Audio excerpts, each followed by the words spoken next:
Hello all, welcome to my channel. Today we will see another interview question where we have to take inputs from the user and then print it back. So let's start the coding part.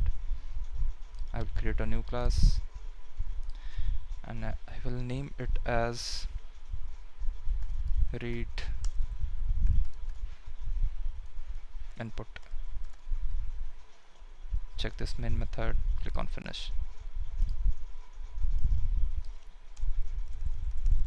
Alright, so here we will have to use one logic. I will just write down scanner c equals scanner.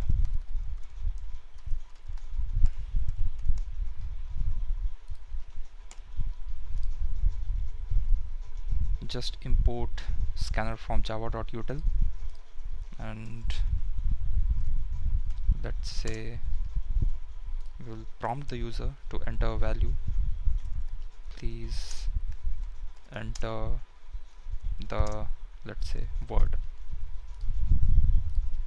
Now it's a string, so we will store it in a string,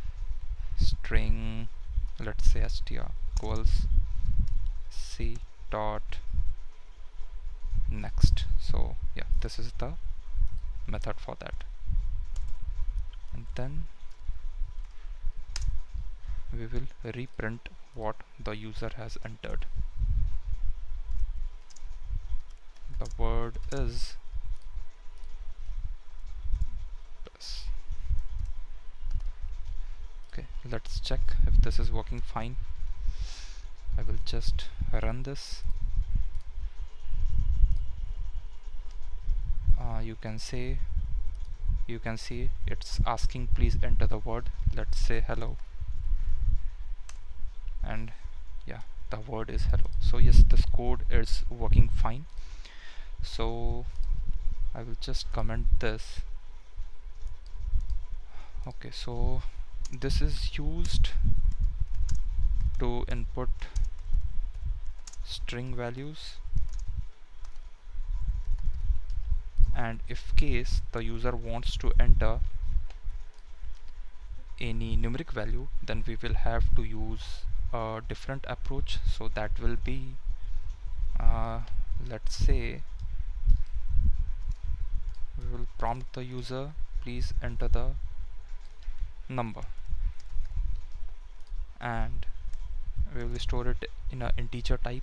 So int num equals sc dot, we will have a value next int, so this will be, we have to use this particular one. And now we'll just reprint the entered value.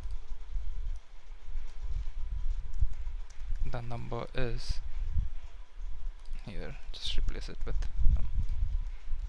let's see if this code is working. Please enter the word. Okay, so the word will be, let's say, Java. The word is Java, correct. Please enter the number, and we entered 100. The number is 100. Okay, so yeah, so this is the code, guys, and the interviewer may ask you to write down this particular code. So yeah, hope this video is useful for you, and have a nice day ahead. Thanks.